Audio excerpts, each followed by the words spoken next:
Mag-public service muna ulit tayo kasama of course Dean Mel Santa Maria na magbibigay po sa inyo ng libreng payong legal. Simulan na po natin, kausapin na natin Dean Mel ang ating first caller na si Nilda De Asis. Good morning sa iyo Nilda, ano ang iyong idudulog kay Dean Mel? Ang issue po dito sa amin is po na nakakasulasok na nakaka-apekto na sa kalusugan ng mga nakatira sa paligid nito. Piggery. Piggery.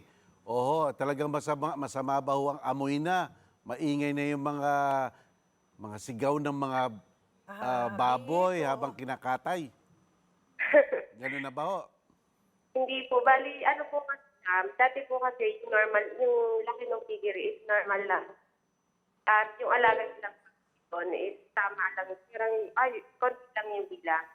Hanggang sa nagpapakita at hindi sila ayos yung paglilinis. Kaya po yung ang dumi ng baboy ay umaalingan dito sa paligid. So yun ang pinaka-main concern nila, Dean Mel, Totoo yung yan. pag-alingasaw ng amoy. Oo, yung baho, yung nakaka-apekto, hindi na siguro sila makatulog. Sa kalusugan na nga daw, may mga nagkakasakit na raw. Kasalugan. At siguro, hindi lang si Nilda ang apektado, kundi madami pang katao mga kapitbahay dyan sa na. komunidad. Alam mo, iyan yung parati naming sinasabi, Nilda, na molestya. Pero sapagkat ang dami na nang naapektuhan, iyan ay tinatawag na public nuisance, pampublikong molestya na iyan. Kaya ang talagang sinasabi ng batas patungkol dyan, anumang bagay na nakakapagbigay panganib sa inyong kalusugan at nakaka-disturb ng katiwasayan, molestya yan. At ang pupuntahan nyo sa ganyang mga public nuisance, ang mayor, iyan ang nakalagay sa batas natin. Maganda kung pupunta ka sa barangay muna, baka mapag-usapan yung mga kapitbahay. Pero minsan kasi, basta't nagpunta ka sa barangay, may oo dyan, may hindi dyan, may kasunduan dyan, pero hindi pa sakop ang lahat. No? Meron pang natitira. Kaya kung gusto mong matigil iyan, sabi ng batas natin, sa civil code natin, ang tungo mo talaga dyan ay ang mayor.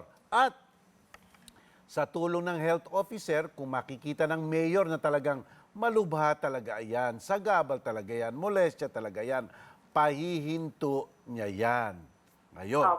Ngayon, isa pang remedyo mo. Kung si mayor patamad-tamad, hindi nakikinig sa'yo, sumbong mo yan sa ombudsman, una. Okay, doon para ma-sermonan si mayor. Pero meron ka pang isang remedyo. Kung talagang wala nang magawa at walang tumutulong sa'yo, pwede kang pumunta sa korte. Iyan ang pangalawa. Pangalawa sa remedyo, iko-korte mo na yan, yan yung tinatawag nating TRO at injunction. Patitigil mo iyan para nga matigil na rin ang molestyang yan. Ayan, Nilda. Nakuha mo ba, Nilda? O palagay ko, nakuha niya. Alam mo, very clear. alam mo, natatandaan ko talaga madaming ganyan. Minsan pa nga sa residential area, biglang may nagtatayo ng piggery. Alam mo ang mga baboy kung kailan pinapatay? Sa madaling araw yan.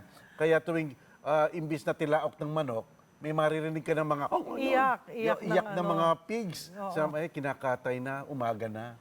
So, yun. So pwede, at saka mas malakas yun siguro, attorney, kung silang magkakapit bahay, ang sama-samang magre-reklamo kesa yung isa lang, di ba? Oo, tama so mas yan. maganda yun, Nilda. Mag-usap-usap muna kayo, mga gustong mag-complain, at saka kayo lumapit kay mayor, or at saka kayo magsampa ng kaso sa korte. Tama yan, tama yan.